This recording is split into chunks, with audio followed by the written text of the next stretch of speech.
Hey, what's going on, guys? Welcome back to the Hub Day. I think we're on something like episode number 7 now, and we've got a familiar face that's been with me before on this show. His name's Neil, also known as the Grumpy Gamer from Epsilon. If you want to just say hello to everyone that's watching, give a bit of background about what you do with Epsilon and how you got into the scene. Hi guys, my name's Neil. I am the community manager for Epsilon Esports. Also do a little bit of the marketing there. Run the social media side. Basically got into esports by chance, doing a bit of blogging, a bit of vlogs, and got friendly with a couple of the guys at Epsilon and sort of fell into the community management role. So I've been doing it now for a couple of years now. So it's getting a little bit more hectic recently. It's all fun. Awesome stuff. Well, today we've got a pretty packed show. Obviously, you can see on the left-hand side of your screen what we're going to be talking about. Starting off, obviously, by talking about Epsilon recently decided to have 2 teams, one either side of the pond. Then we're going to go on to talk a bit about the Gfinity League and the EGO League that was obviously announced very recently, and then finish it off by talking about Call of Duty Esports growth in the European scene. So I guess the first question I want to ask you about Epsilon is, at what point did you decide you were going to have 2 teams? Was this an ambition that you had all along? Because obviously it's been very clear that Swanee's been a player that's wanted to go over to the States. He's made it very, very clear since even before he went out with Optic Nation. So has he been in talks with you? Is that kind of how it sprung about, or was it just something that you initially said no to and then thought, hang on, this could maybe work if we pick up some American players? Realistically, you've covered just about all bases there, really. Have I answered my own question? Yeah, it was pretty much all of the above. Yeah, obviously Swanee's situation's been in our minds for as long as he's been talking about it. He's been very keen to get across the pond. We were more than happy to give him his opportunity with Optic Nation. We always said at the time, if any player wanted to go across, we were never going to stand in their way, because it was always an advancement of their career, so we would never do that. Yeah. So that was fine. But since he came back and seeing TCM go over there, which was an opportunity obviously we would have loved, but when we saw that, it was always in the back of our minds. It's like, hang on, we could create a team out there and just like... Exactly. It was, I think part of it was a little bit of jealousy of seeing TCM do well this last season. Yeah. Seeing how they developed from that point of view. And also the fact that I think sort of what was the camel that brought the straw that brought the camel's back even, was with Remy and Vicento playing at Gfinity Masters with us. And I think at that point, the Epsilon management sort of thought, do you know what, we can kill 2 birds with one stone here. It's clear that the roster had broken up. We really only had Swanee left. Yeah, I was thinking this. Yeah, because obviously there was, I think a lot of people were in a bit of doubt in terms of what was happening with Epsilon, because obviously the only person, as you said, was Swanee on the roster, and we all know that he wanted to go out to America, so it's a bit like, well, where does that leave Epsilon? Because they could ultimately not have a team. And I think you bring up a good point. Obviously, at the Gfinity Masters, you played with, I think it was Swanee, Mad Cat, and then it was Remy and Vicento, was it? Yeah. So was it kind of like... I want to kind of go back a bit just before that. Like, how did you get in contact with them about playing for Epsilon at Gfinity? Because obviously Gfinity invited Epsilon, but obviously we had all the changes where Tommy and Josh have gone off to Vitality. So at what point did you think about contacting them? Like, was there a stage before it where you maybe thought about contacting some EU players, or how did it go about? Realistically, the period sort of where we had 3 players and we were looking for a 4th, that whole period leading up to ESWC, there was lots of different options flying around. EU players were discussed, obviously, because we wanted to fill the roster that we already had. Yeah. Or at least make that as strong as possible. Then obviously the opportunity for Mad Cat to go over to TCM came about, and obviously that only left us with Swanee. Yeah, kind of Mad Cat for that small period. Yeah, it kind of screwed you over a little bit, I guess. It did a bit, but it sort of made it a little bit easier to make that decision. And as I say, we knew that the Team Revenge guys were going to be left without a team anyway for Gfinity Masters. So it sort of, I would like to say, everything fell into place really, just to make it happen. Yeah. And obviously Curtis Stocks was working hard in the background, as he always does. to get in contact with the guys, and even even at that late stage, Madcat was putting a lot of work in to try and just get a solid four together that could make an impact. And to be fair, yeah, they didn't get as far as maybe the guys wanted, but for what is ostensibly a pickup team, they did. Yeah. They came together fairly well. Oh, most definitely. Obviously, like if you look at the teams that attended, like they were, if it was like a mini COD champs, if anything, they were some of the best teams. I think the only top team that got invited that actually declined because they couldn't attend was FaZe. So I think, yeah, by no means were you expected to win the event, but where you placed wasn't exactly bad at all. So I just found it very interesting because if I'm not mistaken, I think that's the first time we've ever seen an EU roster with a couple of American players on it. But obviously moving on a bit, Swanee's obviously then decided, well, he's always had the aspiration to go back out to America. In all honesty, he probably only came back because obviously the roster he was on at the time with Optic Nation, they could not qualify for COD Champs because obviously they had Karma, who was Canadian, and then they had 2 USA players. So completely understandable. Next thing I kind of want to talk about is obviously, so we've come to the point where obviously Swanee's wanted a team out there. You've had connections with a couple of American players in the form of Remy and Facento. So was their decision first of all to have just an American team or to just have a European team, or was it just, did it come together? Realistically, the European team broke up, and it was really more the fact that we wanted to make the best use of Swanee we could. Yeah, the best use of Swanee was along he's with a talented player after all. Yeah, absolutely. I mean, he's one of the best in the world, and if we can keep, and it is great, as I've always said. On social media, Swanee is a great representation of Epsilon as a brand as well. Yeah, he's been a part of Epsilon for how long? A good year or so. So I mean, he's the thing about Swanee as well is that he's so professional, and to say he represents the brand so well. So retaining somebody that has skill and the professionalism that he brings, we can't really turn that down. So if that means then creating an American team around him, and as I say, that it just all comes together like that. And as I say, in terms of getting the players who we got, it was again pretty much an accumulation of what had gone on at Gfinity Masters, using contacts over there, using, say, Curtis doing a lot of hard work in the background to put a team together that all the players that have ended up on that team were happy playing together. Yeah, I definitely agree with what you say, how Swanee is probably one of the most valuable players in the European scene, because as you say, he's not only good on the sticks, he's also good in front of a camera and so on and so forth. Yeah. And I like the fact that obviously you talk about how you don't want to hold him back, you want him to aspire to do what he wants to do at the end of the day. So I think it's really good by yourselves on not saying, no, we're not going to do this, we're just going to release you or whatever. You're actually wanting to help him, what is a really good thing, and it's something that I think we don't always see in the scene. Oh, someone coming in the screen.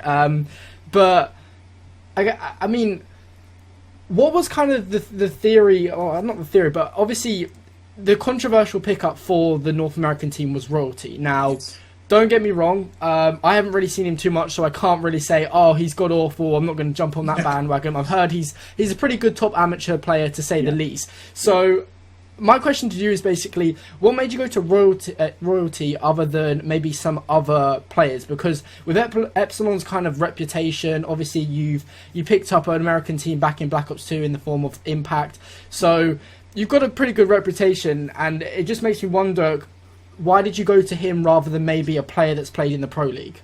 I would guess the honest and easy answer to that is that we trusted the judgment of those involved in putting the team together. Okay. We had people involved, not only the players, but as I say, Curtis himself, and the recommendation of certain individuals of Matt Royalty was that he was a player that could give us, I wouldn't say the X factor, but that edge that certain other players couldn't. The hunger, the drive. So you kind of you saw something that maybe was different to what you've seen in other players, and I presume this was an opinion coming from the likes of Swanee, from Remy, from Facento, Greg, and so on and so forth. Yeah, absolutely. I mean, we as I say, it's easy for us to go. I think it would be an easy option for us to look at somebody who's established. Yeah. But to get to the next level in terms of where we are currently and get that Season 3 qualification, it was felt from the players who were going to be involved outside of that fourth, let's say Royalty is that fourth, that he may be an option to just really take us to the next level, because he's coming from a situation where he's not involved in that. He wants to aspire to be at that level. So it's that little bit. So he's got the drive. Absolutely. Yeah, I mean, the way I kind of saw it, when I saw the announcement, I mean, as I said, I don't really know this guy too much, but the way I saw it was he was kind of like a Formal. When TK picked up Formal back in Ghost, everyone was like, why the hell are you picking up this washed Halo player? And long behold, he's one of the best players in the game. So, I mean, I think people are a bit too quick to judge a lot of the time, and I feel like, you know, you've just got to trust the likes of Swanee's judgment and the management in Epsilon, because you wouldn't just pick up Royalty for the sake of it. You wouldn't just be like, oh well, we've got no other hope, you know, because I mean, you could have picked me up, for God's sake. So the way I see it is there's logic behind it. You've obviously seen something that fits your or fits the team, or it's something that obviously Epsilon was missing before. So I'm really just intrigued to see how they get on. I mean, how are the team getting on in terms of practicing? Do you know how they've kind of been getting on at all? I've not had an awful lot. Well, I have had a lot of contact with the team, but I've not actually seen them play an awful lot or heard an awful lot. What I have heard is that they've beaten a couple of teams recently, high level teams, sort of pro league teams recently. They also lost very narrowly to FaZe, I think, but that was on a real bad host, because the guys are spread far and wide. Yeah. They were playing on I think a West Coast host. Yeah. And but they narrowly lost. So I mean, they took that as a bit of a moral victory, if you like. Yeah, that's fair enough. From the feedback I've heard, things are going really well. Awesome stuff. Well, I look forward to obviously seeing them this weekend coming at the Season 3 relegation. Yeah. If I'm not mistaken, they were one of the 8 teams that automatically qualified, if I'm not mistaken, that you didn't have to actually qualify through the 64 team bracket. I mean, would you be nervous if that was the case, knowing that if you lose one series, you're out of it, and then the potential of this roster could just like go out of the air? I think, with hindsight, it's easy to say. I think, yes, we would have been. Yeah, I think it would have been really very nervy. Because there's a lot on the line, rather than a team in North America where they can go away, they can maybe join an AM league or something. But whereas for yourselves, Epsilon, you're like TCM, it's an investment. TCM knew they had to qualify for X Games, otherwise they were pretty much going home. Or if they didn't qualify through relegations, luckily they already qualified. Who knows? So it kind of brings me on to the next question. Obviously, the aim is to qualify for the Season 3 league, and then obviously play in it, and then qualify ultimately for the Season 3 playoffs and go on from there. I probably already know the answer, but what if they do not qualify for Season 3 is my question. We will cross that bridge when we come to it. Okay. Realistically and honestly, and as I've said on this show and on other shows previously, hand on heart, that will be looked at as and when it happens. We really don't want to look at that option at the moment. I mean, there may be another opportunity that comes about. So there may be an opportunity, like let's say hypothetically, to maybe become a joint owner of a team in the league, or so on and so forth. So we as you said, we don't know. I feel like until we find out the teams that do qualify, we'll have a better understanding of what's going to actually happen. I mean, just from Swanee's point of view, I think Epsilon giving him this opportunity to create his own team out in North America, give him the support he needs, has really boosted him up in many views, because obviously he was at the recent MLGX Games Season 2 playoffs. He was at the analyst desk, did an absolute phenomenal job. I think a lot of people enjoyed his analysis. I think the analysis from a pro player is second to none, because obviously they ultimately play the game. So it's definitely given him a lot of opportunities. And let's say hypothetically he doesn't qualify for Season 3. It could, with doing stuff like this, give him other opportunities within America, like working at MLG as an analyst or working elsewhere in the esports scene. So it should be interesting. As I say, I'm rooting for Epsilon. I'm hoping they qualify. I really do hope they do. But moving on, let's talk a little bit about the EU team. So obviously the EU team kind of disbanded with, as I say, Tommy and Josh going their way to Vitality. At what point did you contact the likes of Reedy, Marky B in forming this roster? it was realistically not long after the NA team had been sorted. It was a case of, let's get that sorted. That was our priority. Do one at a time rather than juggling. And then it was like, right, got that sorted now. Gfinity Pro League got announced. Right, we need our roster sorting because it looks like we're getting a spot. We need the roster sorting. Yeah. And at that point, again, Mr. Stocks kicked in, did his stuff, pulled some strings here and there. That's it, pulled some strings here and there. We looked at who was available, and there was, I would say maybe there was 2 or 3 different options, make up a roster, shall we say, that we looked at. But I mean, after discussions, that roster that we've got now really fell into place quite quickly. And obviously there'd been issues with Vitality, with the guys moving on from there. I think Vitality played probably a big part, because obviously with the conflicts they had with certain players, obviously now that's meant that now Marky B is available and Reedy. So, and I mean, let's be honest, since Epsilon, the EU team has formed, they've been doing absolutely phenomenal in terms of the Gfinity Cups and stuff like that. I think they went on a good 6 streak or something. I can't remember what it was exactly, but they've been really hot, and it's very evident that although we've had roster changes and there's probably a lack of chemistry, they're definitely up there as one of the best teams in Europe still. I mean, I think it's an asset for Epsilon as an organisation because of how successful they've been just in Europe, to think that I would say they have the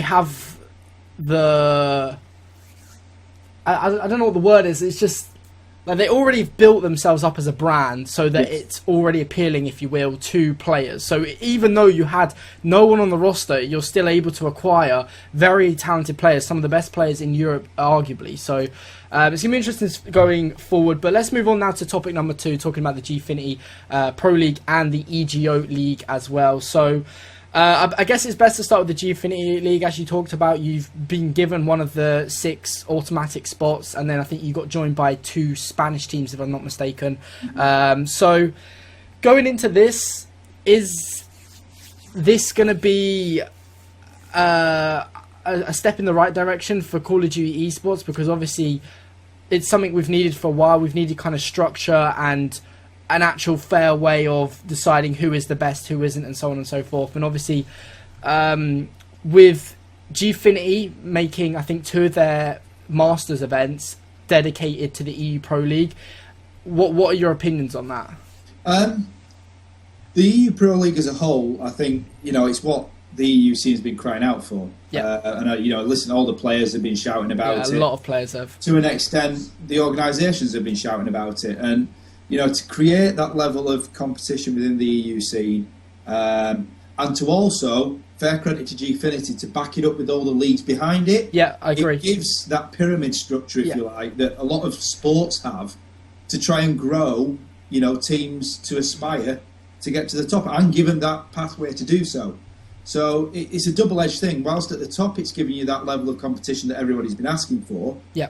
Underneath that, it's also giving the aspiration to succeed. Yeah, I agree. That some of the amateur teams might have been looking for. Yeah, definitely. So, I mean, to break it down, it is very similar to kind of the Barclays Premier League in terms of football, where obviously you have the Premier League, you got the Championship, and then below that they are going to fill as many divisions of 8 teams as possible, and then ultimately it doesn't matter what division you're in if you don't get in the Championship or Premiership, because I think if you come top 2 of your league or division even, you are automatically qualified for a bracket where the top couple of teams I think qualify the Championship. So it doesn't matter if you're Division 2 or Division 20. If you come top 2, you're entered into that tournament, and there's also I think like £1,000 on the line as well. So I don't think this in any way is exclusive. I think it's a really, really smart idea, and it's, in my opinion, a lot better than kind of what they're doing out in North America, because below the Pro League, there's really nothing. If maybe there was more staff,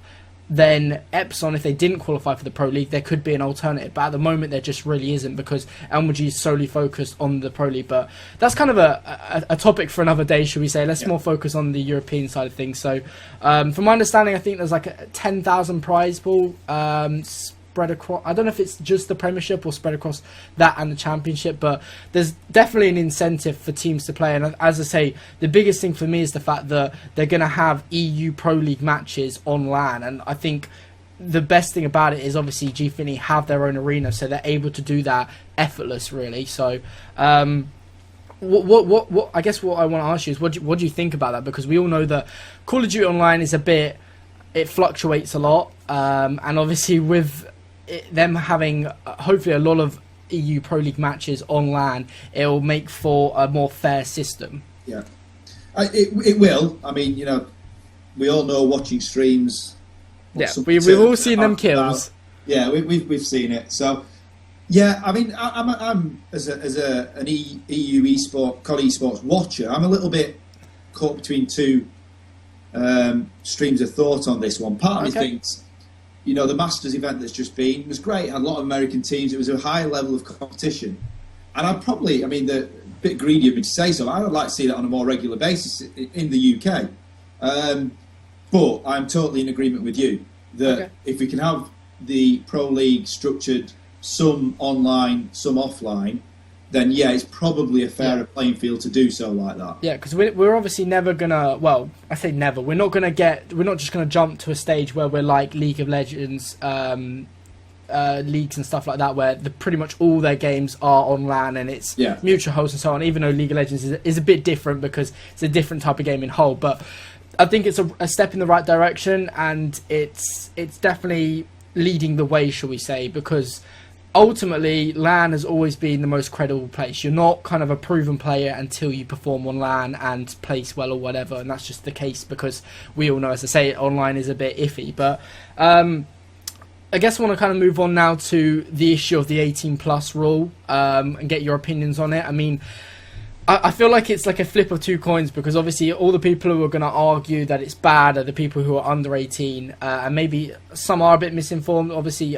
we had Martin White on the sticks, and we talked about this quite extensively, and people were still kind of complaining about it, but I guess you have to realise that the reason Gfinity are doing this is to be on the good side of developers and Activision, and ultimately that will give them their support in future the development of the Call of Duty scene in Europe. So I guess what I want to ask, do you agree, disagree? It's kind of a very controversial thing. I feel like either way someone's going to lose out.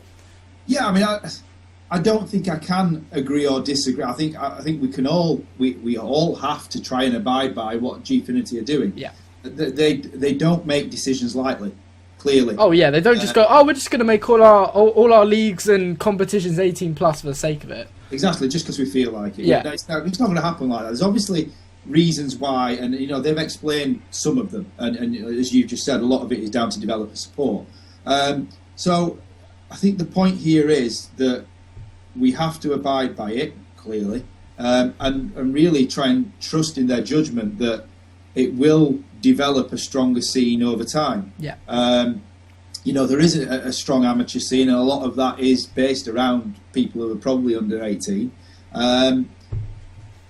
But to an extent, that will be catered for in other areas. Yep. And we've still got that aspirational thing that when those guys do it at 18, there's now a pathway for them to develop and try and push on to that top level. Yeah. And without Gfinity, to an extent, that opportunity wouldn't be there. Yeah, that's very true. Because I mean, double-edged sword. Obviously, we'll come on to talk about EGO in a second, who aren't going to be 18 plus. So in a way, it's like a stepping stone thing. But I threw this question to Martin White. I'm quite intrigued to get your answer. I basically asked him if you think the whole 18 plus rule is going to maybe put a stint in the growth of Call of Duty esports at the moment. Will we see maybe not so many people want to participate, knowing that they can't really make it sustainable or get to a high level until 18? Because obviously the way I look at it, being only 18 a couple of years ago, is the fact that obviously there's a lot going on in your life at 18-year-old. You're thinking about going to university, getting a job, apprenticeship, and so on. There's a lot going on in your life. So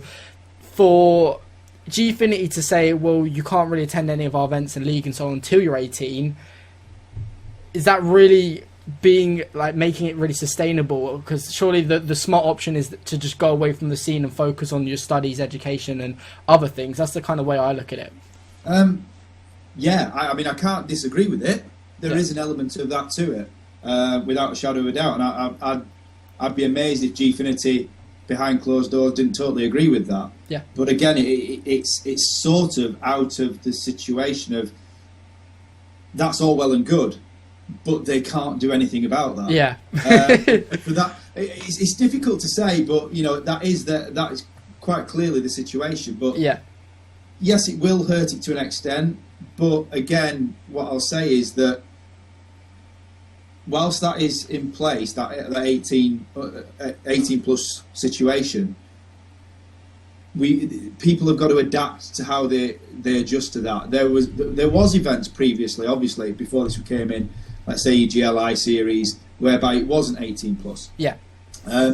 However, are we going to say that any events like that would have been any better or worse attended? Nobody knows that. Yeah, that's a fair point. We don't know. That would have been the situation. Yeah, I mean, it's very evident that Gfinity are pushing for it not to be 18 plus. I mean, speaking with Martin White, it's very evident that they don't exactly what you said. They don't exactly agree, but they don't exactly disagree, because they can see both ends of the stick, and ultimately they're following the PEGI rating. Yeah. What really all organisations should do, technically, but there's ways of getting around it. I think the biggest thing is the PEGI rating is more set for the campaign. There's more violent scenes and stuff like that in the campaign, and it's not so much in the multiplayer. A good example of that is obviously you can just turn on paintball mode and you can just pretend it's paintball. Yeah. So I think as we go on, I think we'll work our way around it. I don't think this is going to be set in stone for the entire future. I don't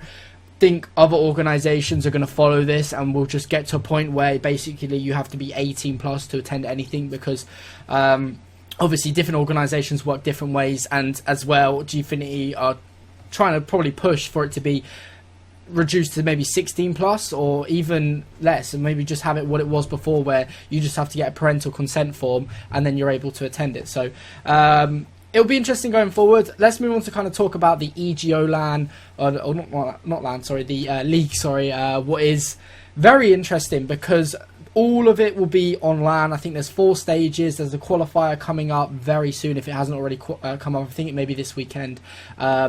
And the way my understanding is, there's like 3 stages of it, then there's the final. Each stage, depending on where you place, you get points and so on. Biggest thing for this is it's not 18 plus, so it's obviously going to appeal to a lot of teams that aren't of the right age to do the Gfinity League. What are your thoughts on it? Is it because I see it as a very good timing of coming into it, because obviously with Gfinity recently announcing that their LAN is and events and leagues are going to be 18 plus, EGO have a good chance now to swoop up some spectators and competitors because of this. Yeah, I mean, from what I know of EGO, they've worked very, very hard at developing their own brand within the market that they're evolving into. Yeah. That I think they'll pretty much admit themselves they're a growing brand.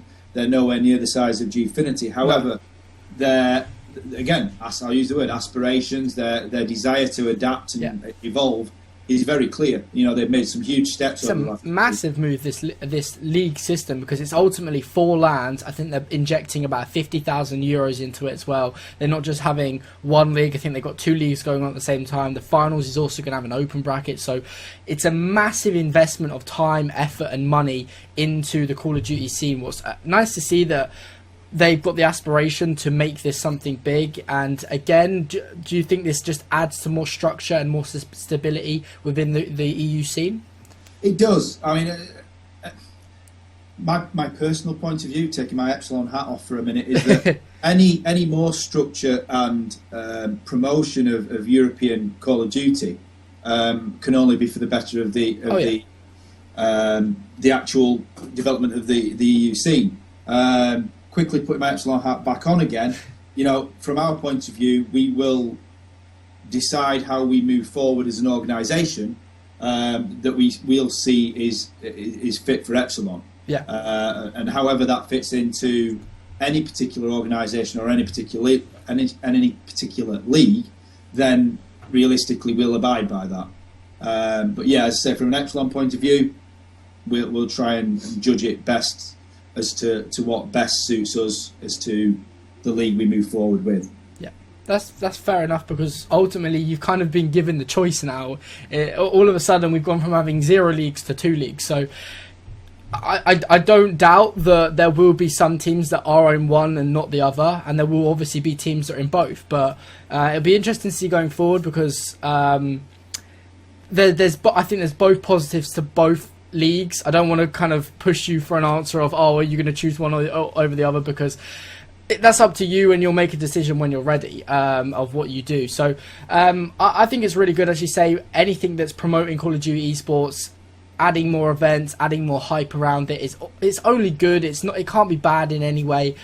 So going forward, I think this is massive. It's something that we've all been crying for a very long time, and I think, if anything, it's a lot better than what North America have, because, as I say, they've only got the MLG Pro League. The semi-pro league that UMG were doing didn't really kick off. So apart from that, it's very, very hard now for organizations and teams to actually kind of make this sustainable, and I think it's probably driving some teams away. And I think with what Europe are doing, the way they're structuring it, it means they're basically not being exclusive in any way. They're basically making room for any organization that's not already in the scene to come in, to make a team, to get in whatever division, as long as you place top 2 and then go through to this whatever team bracket and qualify that, then you've got a chance of getting into the championship bracket and therefore moving yourself up. And I mean, it's worth mentioning as well, the Premiership division, I think the top 4 are obviously going to qualify for this 100k tournament that Gfinity are obviously putting on. What's massive, I mean, just to think how far Gfinity have come in terms of what they're putting on. They're putting on a different tournament every week. It may not always be Call of Duty, but ultimately it's just promoting esports. It's really, really good. So last thing I wanted to talk about is obviously growth of esports. We talked about it a little bit, but ultimately Gfinity League and EGO League, would you agree in saying that it's a step in the right direction in making more structure and sustainability within the scene? I would suggest so, yeah. I mean, as I say, it's been crying out for more structure in whatever way that structure arrives. The fact that it's a league, which then adds continuation. It's not as if it's very staccato events. There's an event here, there's an event there, there's an event there. This is continuation. Yeah. And that then creates interest over a longer period of time. You get interest over a longer period of time, you've got a much better chance of sustainability. Yeah. Of creating that. Yeah, because players will obviously know that, oh, okay, so if we don't win here, we've got this chance, we've got this, and so on and so forth. And I mean, speaking with Martin White, they're already planning for 2016 what they're going to do. I can't wait to see what they actually do. It looks like they're thinking outside the box. I think it's suggested as if they're thinking of maybe going away from the Gfinity Arena for some events.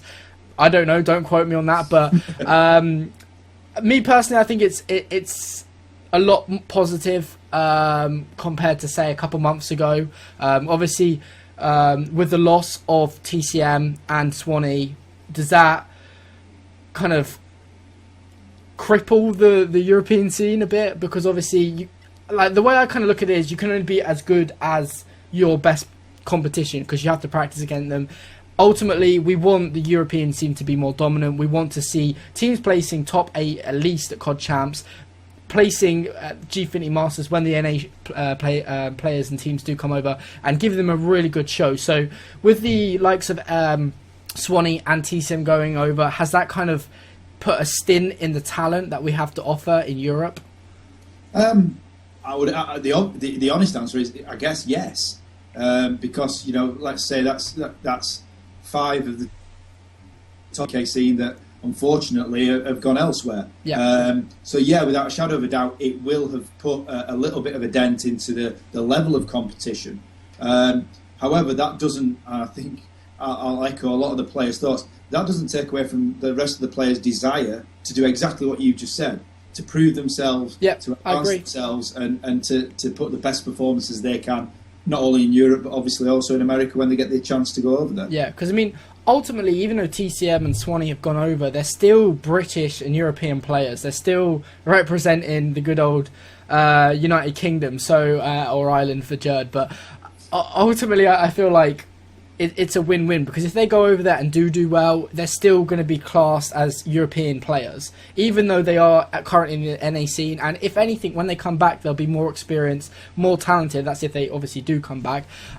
So I guess it's good. And I think it may hamper, or not hamper, but it may put a stop to the amount of good competition there is out there to scrim and practice again. But if anything, for the likes of Epsilon and Vitality and Millennium and so on and so forth, it's more of a case of, I feel like that's going to give them an even bigger drive to be like, hey, look, I want to be like them. I want to be the ones going over representing the UK or Europe or whatever it be.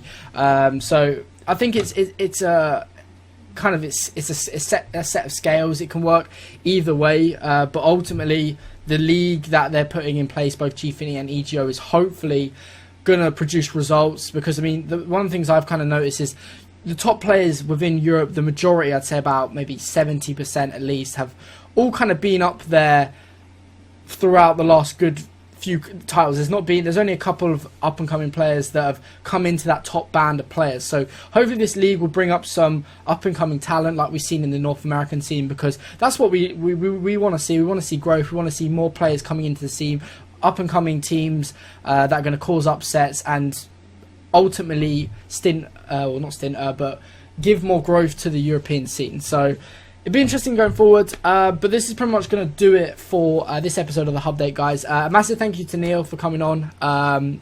Love talking to you about Epsilon and so on and so forth. We wish you all the best, obviously, out in America. Hopefully, fingers crossed, you do qualify for the Season 3 Pro League and then get to the playoffs as well. And then, obviously, the EU team as well. No doubt they'll be doing well in the EU Pro League and then going forward into whatever else they do at City LAN or whatever event they're at. But my name's been Tommy. Neil, if you want to just say goodbye and shout out whoever. Just a quick shout out for all the guys at Epsilon, Greg and Curtis, who have been working incredibly hard over the last couple of months or so. Shout out to our two teams, both the EU and NA teams. Again, working really hard, and the drive and motivation is there. And lastly, just to our major sponsors, ViewSonic, Control Freak, GT Amiga, NetDuma and Scuff Gaming. Awesome stuff. Yeah, I mean, Epsilon are really doing a great job in terms of promoting esports, whether it be FIFA, whatever, Call of Duty. So it's going to be really exciting going forward to see hopefully the growth we get and exciting times for both the EU and NA team. But as I say, my name's been Tommy, guys. If you want to interact with the show, use that hashtag #TheHubDate and let us know what you thought of the show. Let us know what you think about both Epsilon rosters and give us maybe some suggestions of who you'd like us to bring on, what topics you want us to talk about. But my name's been Tommy. This has been Neil. A massive thank you again for him to coming on, and we'll see you next episode with a different guest. Goodbye.